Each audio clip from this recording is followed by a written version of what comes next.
To the Point with Michael Williams. Good morning. Now less than a year to Florida's primary election. One of the races already getting a lot of attention, the contest for Florida governor. Last week, the Forum Club of the Palm Beaches hosted the Democratic Party candidates who have already tossed their hats in the ring. More may well follow. It was a session that I moderated. We have some of the highlights of that discussion with Tallahassee Mayor Andrew Gillum, Gwen Graham, a former member of Congress from North Florida and the daughter of former Florida Governor and U.S. Senator Bob Graham, and also on hand the other day, Central Florida businessman Chris King. We talked about a number of things, from jobs to questions from the audience about Confederate monuments and criticisms about the candidates and how they're answering those. I started by asking them about their signature issues. Without a close second, public education. Again, as a proud graduate of public schools, all three of my children went to public schools. It is appalling what has happened in the last 20 years to our public education system. It is no longer a system, it is an industry. And the people in Tallahassee, the corporate testing companies and the for-profit charter schools are benefiting. As governor, I'm going to end the high-stakes testing culture that is taking over our schools. Our schools should be places where children go, students go every day because of the joy of learning. I'm going to end the for-profit charter schools. I'm going to end labeling of schools. Labeling? How dare the state of Florida degrade our students by saying to them, you are less than, you are a D, you are an F. That's going to end. And I'm going to make sure that the lottery dollars that were promised to the state of Florida to fund additional funding for public education as used as the people of Florida intended and not as an excuse to decrease funding to public education. I'm going to be the public education governor, and we're going to return all of our schools to schools of excellence that serves and protects and makes every child feel special. That's what we're going to do. My signature priority is a more fair and homegrown economy. If I was to look back at the end of 4 or 8 years and we were able to write our legacy, it would be how did we care for people and how did we lift more families? Right here in Palm Beach County, we've got about 250,000 people that don't have access to a doctor who knows their name. Right here. We've got about 220,000 families in Palm Beach County that don't have access to affordable housing, one of the great passions of my life. So specifically, when you say a homegrown economy, we have construction. Tourism is a $67 billion a year revenue source for the state of Florida.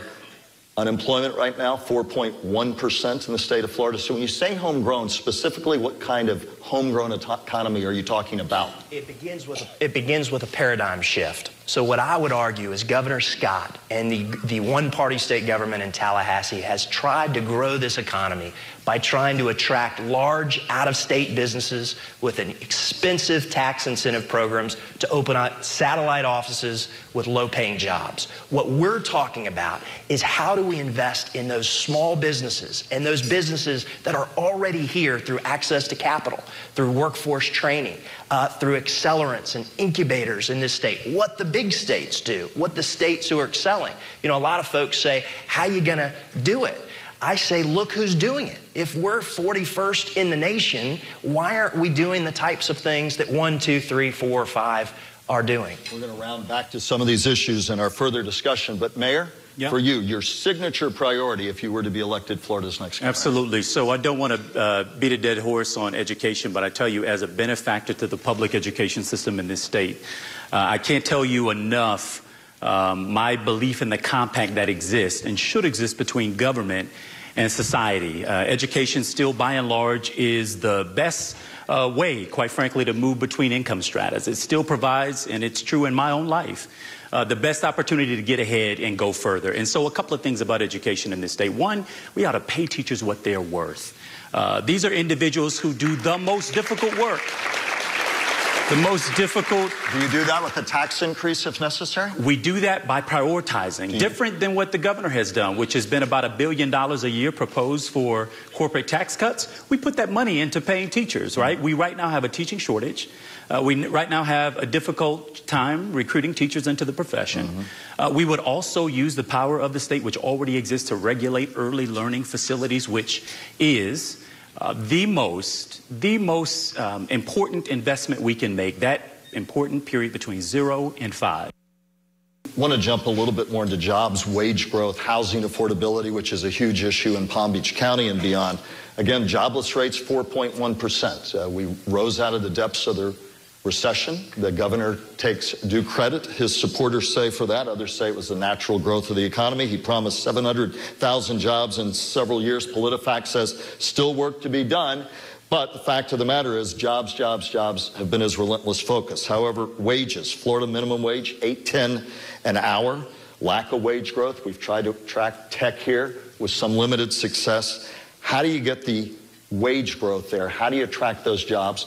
And I would begin with, do you support raising the minimum wage, and to what? First, we'll begin with you, Mayor. Yeah, I do agree and support a $15 minimum wage. Obviously, there's a road to get there. We won't be able to get there overnight. But the truth is that I don't know a person who strives for a minimum. I really don't. Everybody I know, even poor, broke people, want to be rich.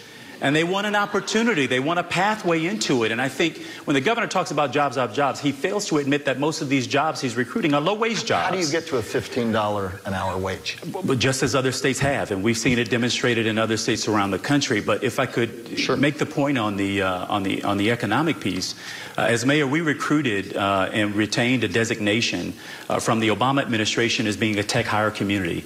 Because when we took a survey of our city, we noticed that there were roughly 550 jobs in the tech sector that went unfilled between 10 and 12 months on average, right? So we produced a program, an academy in Tallahassee that is actually training. And what we're observing is a retraining of individuals who are trying to move into that important part of our economy. First and briefly, $15 an hour minimum wage. Do you support that? We need to raise the minimum wage in Florida. It is appalling when 15? 15 is a good place to start the discussion. But it is appalling that we have over 40% of Floridians that are at the poverty level or one paycheck away. They call it ALICE. It was a study done by the United Way. Asset limited, constrained, and employed. But we want people to be able to do more than just go to employed. We want people to be able to have a life in Florida. And so raising the minimum wage to something where people don't have to work multiple jobs. And the governor has been on like a loop, jobs. We may have low unemployment, but we don't have good jobs in this state. It is the governor's job to work to improve the economic condition of the state of Florida, and I will do it. Mr. King, do you support $15 an hour minimum wage? So my base wage, our entry wage in our companies for our entry workers has been $15. And so the real challenge I think we've got as a Democratic Party, I believe we need to move towards that, yes. What we believe as Democrats is that when we lift up people, it can be good for business. We have a problem with the fact you talked about the unemployment rates at 4.5%, but most of those jobs, half of those jobs pay less than $15 an hour. So what we're suggesting here is we're not going to be the minimum wage party. We believe that's one part of the process. But here in Palm Beach County, we can raise the minimum wage to $20, $25, and people still can't afford to live here. So it's a combination of policies that the next governor has got to bring to make it work. I do want to get to some criticisms that have dogged your campaigns a bit, and then hopefully with some of the audience questions we can go through. I will begin with you, Mayor Gillum. After Hurricane Hermine blew through Tallahassee in 2016, about 75,000 people without power, you were criticized, at least according to reports there, for saying no thanks to help from FPL, at least at first. Some saw it as inexperience or a bit of a turf war. Briefly address that criticism. Yeah, well, first off, I didn't say no to anyone for help. Secondly, my city was hit by a hurricane for the first time in 30 years. And in the final analysis, there were a couple of independent newspapers who did their own analysis. And Tallahassee was on par with restoration, given the effects that we had. Over 90% of our folks without energy, our grid system down, 119 of our pumping stations down. Every stoplight nearly down in the city. And within 7 days, we had all of that restored, save for an exception of a small few who lived in outlying areas. In fact, it was a hit job by Republicans, frankly, who were terrified of my ability to run this race. But we got back on footing, and we did it in record time by many independent comparisons. Congresswoman Graham, you voted in the House in your one term in the House for the Keystone Pipeline to loosen some Dodd-Frank regulations and to tighten vetting of Syrian refugees. Some Democrats criticize, you said, hardly the positions of a Democrat. How do you respond to the criticism about that part of your record in the House? You know, I'm really proud of the job I did in North Florida, representing North Florida. As everyone knows, votes can be complicated. I base my decisions on the facts, not on the politics, and I will continue forward to do that in Florida as well. It is important that we as Floridians come together. There has never been a more important election in Florida's history, and the issues that we will deal with are going to be complicated ones, and we can all work together to make sure that we're bringing the brightest and the smartest voices to making sure that the decisions that we reach are going to be for the future of Florida. You introduced the kids in the back of the room. This election is about you and your future.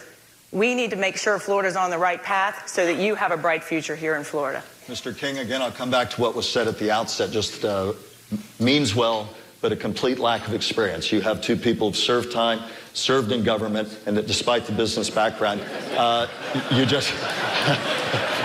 I see them over. I'm getting the cane here. That the lack of experience really hurts you in a field and in a state where that is needed. Some sense of the mechanisms and the levers of government and actually being at the wheel.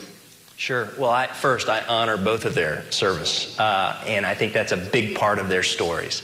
But if our party had figured this out, we would have won some more races in the last 20 years.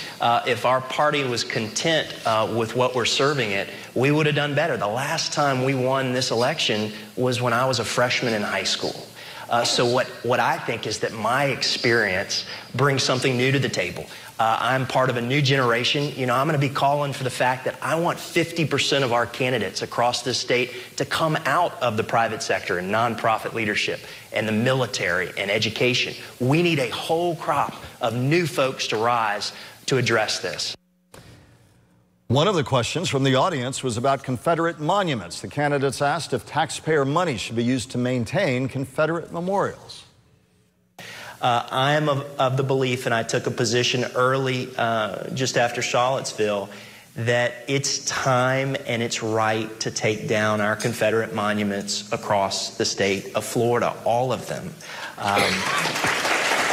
You know, I think it's important that our leaders speak with moral clarity, that I speak with moral clarity on this, and that we don't just speak against white supremacism and racism and bigotry, but that we're also champions for the community that it's directed against. I drive nearly every day behind a truck that's got a Confederate flag on my way into work, that I am greeted at courthouses and even in this state at the State House by Confederate monuments, and certainly one in particular. And you tell yourself, certainly as a person of color, that they're not talking about you, and you don't take time enough to internalize the messages that people are trying to send you with those symbols. And what I would say is, I'm totally interested in the retaining of history because it's important that we don't repeat it. But can we put these monuments in places where you can actually put it in context and not in celebrated, exalted parts of our society? We need to move the Confederate monuments to places that reflect history or in our textbooks, and this needs to be done.